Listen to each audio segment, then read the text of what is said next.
Oh, Facebook Live. Hello, Instagram. Marcus here. Hello, YouTube. What's happening, everybody? Wanted to drop some information today about organic food, non-organic food, what to buy that's organic, what's not. Just a little guide to buying food, especially on a budget, or understanding the difference between organic versus non-organic. And going to quote the Environmental Working Group. Environmental Working Group does there's a great piece every year called their Dirty Dozen and their Safe 15. So I'm going to talk about that. Jamie and I just started a radio show called Chef on a Mission Radio. Chef on a Mission Radio. You can find that on iHeart, iTunes, Podbean, and I think we're going to be on Pandora, I believe. So check all that out. Chef on a Mission Radio. Jamie and I talk about things just like this on that show. I did Chef on a Mission Radio a few years ago. We did about 2 years worth of shows, and then we give it a 2-year break, and we are back now, Jamie and I. So we're 2 episodes in. So check that out. All right. So I hear people say to me, Marcus, what's the deal with organic? Is organic really better, or organic is just chemical free? So there's a couple reasons why you want to support organic. And organic's not the perfect system to begin with.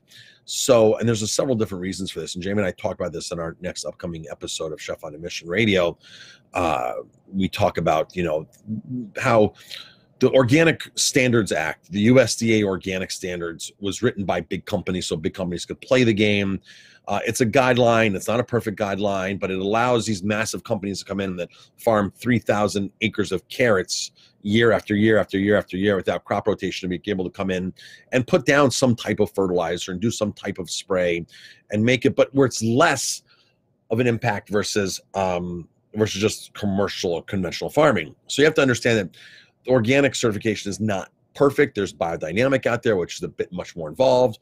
If you truly want organic produce, you talk to a local farmer. You understand that they're not spraying anything. That's how you buy truly organic. Now, I'm not saying don't buy organic in the store, because that's your next best option, is going to the store and buying organic produce.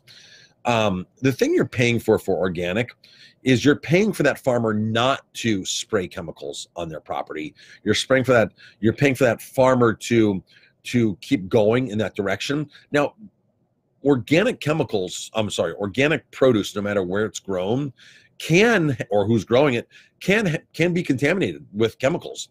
But the farmer didn't put them on, the neighbor put them on, or somewhere else put them on, or it's in the water aquifer. It's somewhere, some kind of chemicals may be getting in.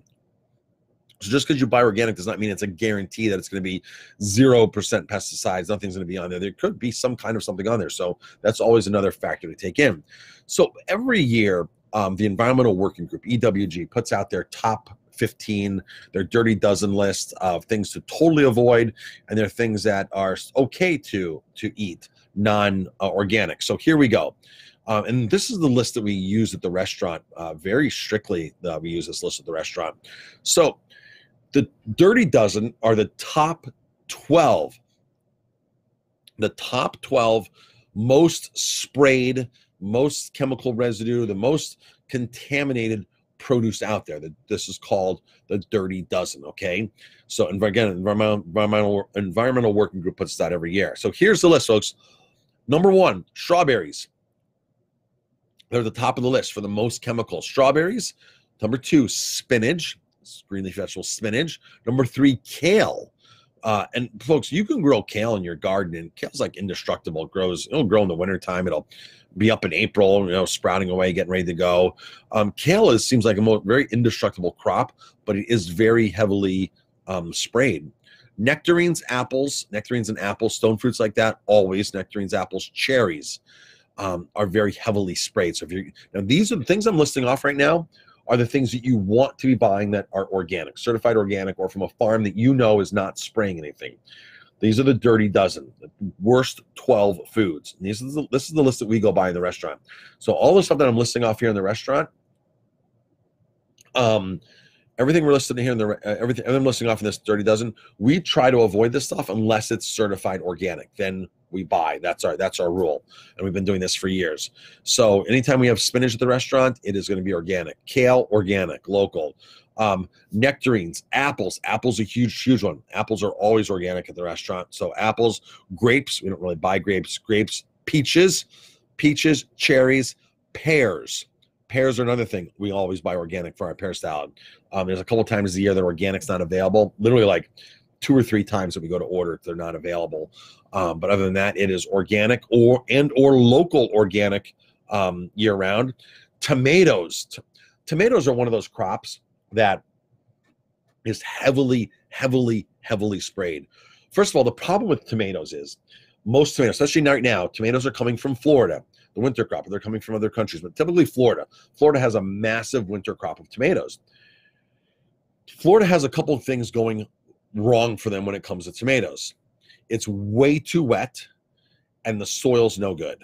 All right, for tomatoes. Tomatoes originated like in desert-like conditions. If you, the origins of tomatoes go back to, I think, Peru, to this very very arid climate, barely any rainfall, and these things grow these little tiny tomatoes. So if you think about it, if you grow tomatoes in your yard at home, the wetter the summer is, the worse tomatoes you have, right? So they have to come in and spray and make sure the molds are down and all this kind of stuff, and it gets lots of pests. So they spray tons. I read a figure back, I think 2 years ago, that they spray over, I don't know, $3,000, $2,000 worth of chemicals per acre of tomatoes in Florida. And of course, it rains every day, and the sandy soil. Plus, there's other issues with tomatoes that go beyond that. The very unfair labor in tomatoes. So tomatoes is one of those things you should be buying organic. We had an incident lately where we buy tomatoes. We try to buy them year round from local sources. We either get them from here in Orange County, or they come from a farm in Maine that does winter growing. That does no spray, low spray. It's super conscious about what they're doing. And a local farmer came in and they called me after they left and said, Marcus, where are you getting your winter tomatoes right now? That's a really good tomato. And I said, yeah, we're getting them from these 2 greenhouse sources. He goes, wow, totally impressed with those. Keep buying those. Those are great. One of the problems with Florida tomatoes, and this law was passed in the 1880s, by the way, so this is how long the Florida tomato industry has been strong. In the 1880s, they passed a law, so again, the big growers can play the game here, and 0 tomatoes are allowed out of the state that are red. They all have to be green. If you're abiding to the standard principle of the Florida tomato, when they're shipped out of the state, they're green tomatoes. They're big as hard as a base. You can play baseball with those tomatoes.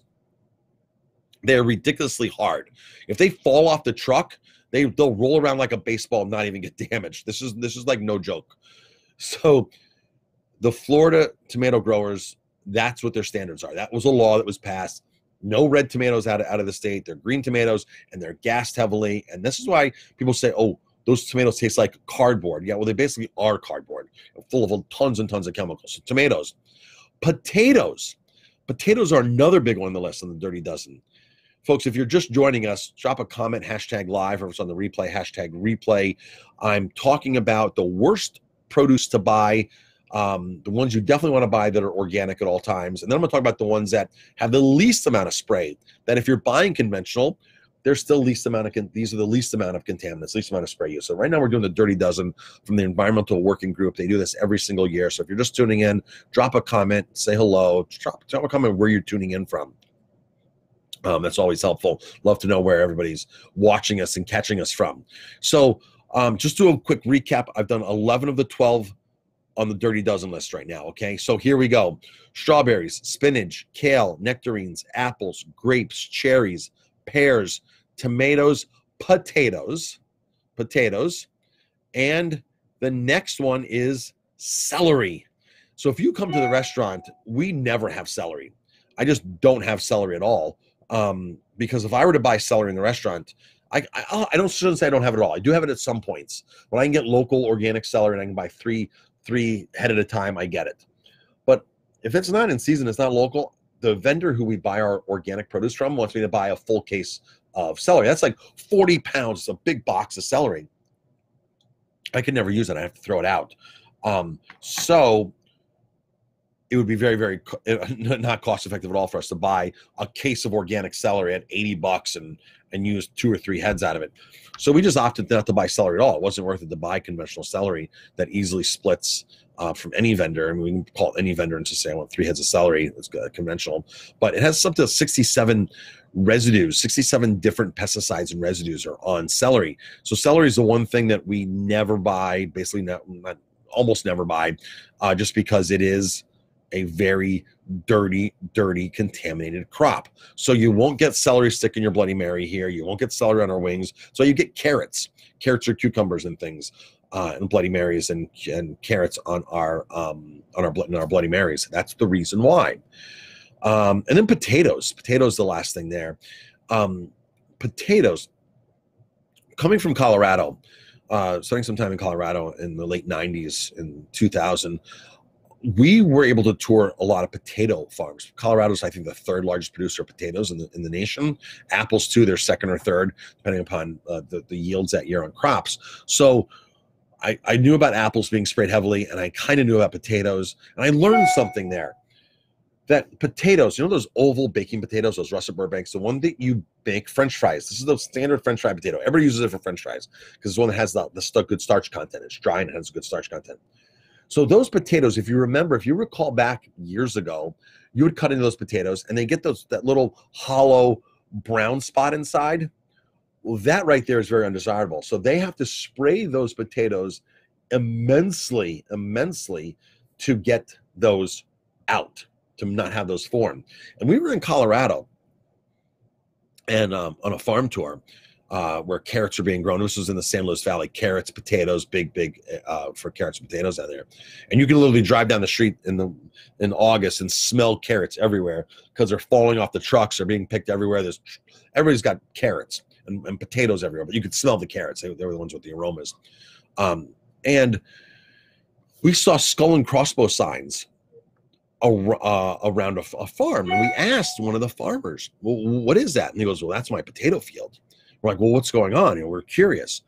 And he goes, well, we had to spray them for what he just explained to me, that hollow thing that happens, that brown hollow thing. French fry processors don't like that at all. So we have to spray these potatoes with this neurological damaging chemical. And he goes, so by law, we're not allowed in the fields. And he goes, to tell you the truth, even if our irrigation broke, we won't go in the fields. That's how bad this chemical is, Marcus. I go, what, do you not eat potatoes? He goes, well, we eat potatoes. I just eat my neighbor's potatoes down the road. He farms organically, so we eat his organic potatoes. So I go down the street to the neighbor's farm. This is the White Mountain Farms. Paul and Ernie knew. They're the pioneers of quinoa in the U.S. Since 1980, they've been growing quinoa. I've been on the farm several times. And I say to Paul and Ernie, I said, what's this problem with potatoes? You guys are growing organic. And he said, Marcus, the potatoes that are affected with that inside hollowing out thing are the oval russet Burbanks and Dakota potatoes, the ones you make French fries with. This. He goes, if you grow the heirloom varietals around butterballs, fingerlings, Yukon potatoes, those potatoes aren't affected by that at all. So you don't have to spray those potatoes. So it's much easier to grow those potatoes organically. I said, oh my gosh, wow, why isn't everybody growing those more? Well, I know the answer because they don't make good French fries. And French fries are like the #1 convenience food in the country, next to potato chips. Potatoes are a very popular item for that. So that's why we're just so addicted to that style or that type of potato. So that's the Dirty Dozen, folks. These are the things to avoid at all costs if they're not organic. And this is the rules that we follow. These are the guidelines that we've been following at the restaurant for years. That's the Dirty Dozen. Strawberries, spinach, kale, nectarines, apples, oranges, peaches, cherries, pears, tomatoes, celery, and potatoes. Always organic. Now, here are the things with the least amount of spray. These are the things that are least affected with contaminants, that are least affected. So here we go. These are 15. I'll go through this list a bit quicker. So I just have stories to tell a lot of this stuff here. So avocados. These are the things that have the least amount of spray. Avocados, sweet corn, pineapples. I didn't think sweet corn would be there, but I've seen sweet corn a couple times on this list. Avocados, sweet corn, pineapples, sweet peas. They're saying frozen sweet peas, onions, papayas, eggplants, asparagus, kiwis. I didn't realize kiwis, cabbage, cauliflower. Cauliflower is up there. Now, I love cauliflower. We buy a lot of organic cauliflower when it's available. and we just bought an organic cauliflower till last week. The next batch here, I have to order in tomorrow. We'll see what's available, but cauliflower you can get away with. Cantaloupe, broccoli, mushrooms, and honeydew. I've always known mushrooms have been to be very low, all types of mushrooms. So that's the 15 the cleanest items out there as far as when it comes to produce. Now, here's the thing. When you buy organic produce, you're paying a farmer to keep his land clean. You're paying for a future. You're paying for the right thing. The more farms that we can support that are organic, the more our land will clean up, the less chemical resistant, less chemical dependency we'll have. We'll teach farmers how to grow better. And this can be done totally, folks, organically. Countries like Cuba have always done organic because they've never had the luxury to, the quote unquote luxury, we think it's a luxury to afford the chemicals for this. So they've never had it. So they've mastered doing organic produce, and their produce is in high demand in the Caribbean because they're masters at it. Russia is another country. Did you know most of Russia's food is grown on small farms of less than an acre and a half? You're talking about one of the biggest countries, most populated countries out there. Even up until the big cities, most people's food is grown on less than an acre and a half of land. So when the agricultural big companies come and say to us, well, you need this mass production, you need this, you need that, we don't need as much as they say we need. So you growing food planting a garden, growing things, if you have never done that before, you will be amazed how much you can grow in your yard and the yields in your yard. We grow kale here at the restaurant in the backyard over here, and we just keep picking and picking and picking kale and picking kale and picking kale and picking kale. I could go out there right now and pick kale. And then, if I had it properly weathered for the winter, or if it was a mild winter, there's been many wild winters where I go back there in the beginning of April and it's growing and sprouting again. And literally for Mother's Day, I can pick kale again. Or for Easter. For Easter, I can pick kale again. It's amazing. So you'll be surprised how much you can actually grow. That's why it's important to support organic. You're supporting a future. Supporting local is really, really important. And don't think that all local is organic, because all local is not organic. You have to know the farmer, find out what's going on and that kind of stuff, because sometimes you might not want to buy local. Sometimes just because it's local doesn't mean it's good. Some people that do support local stuff are spraying massively. So you might have an option of buying something with low spray, no spray. And there's other terms to look for besides organic, like integrated pest management is one, where they're using other things to control the pests. So there's other different terminology out there besides the word or the term organic that you can look for. Integrated pest management is another one. There's several other ones. The word sustainable can be used, but there's no definition of the word sustainable. I told a story about how a wine grower said they were sustainable and they were spraying Roundup to prevent weeds. And then what he meant, he was sustaining his bank account, because that was the easiest way for him to cut down on expenses, was to use Roundup, and that made his bank account sustainable. So make sure that you understand what the word sustainable means when a farmer says we're sustainable. GAP certified is another one that's out there that has stronger principles and definitions. So look for all those. Folks, thanks for tuning in. I appreciate it. Got a lot of people on Facebook, a lot of people on Instagram, and of course this makes its way to YouTube as well. So however you're watching this, thank you very much. Drop a comment where you're tuning in from. That's always great, whether you're in New York or Florida or wherever you're at, Italy, the Philippines. We always love to see where people are tuning in from. So thank you for tuning in. I appreciate it. So if you want to go find this on your own, the Dirty Dozen, look up EWG, Environmental Working Group, Dirty Dozen. EWG's Dirty Dozen, and you'll find EWG's Dirty Dozen and their Clean 15. And those are good guidelines. So if you're faced with, wow, I only have so much money, or how do I spend all this money on organic produce? You can simply say, I'll buy my avocados, my cauliflower conventional, but my spinach, my pears, my cherries, my peaches, my strawberries, all organic all the time. This is a good way to balance out your wallet when you're going to do that. All right, folks, thanks for tuning in. I appreciate it, and we'll talk to you later.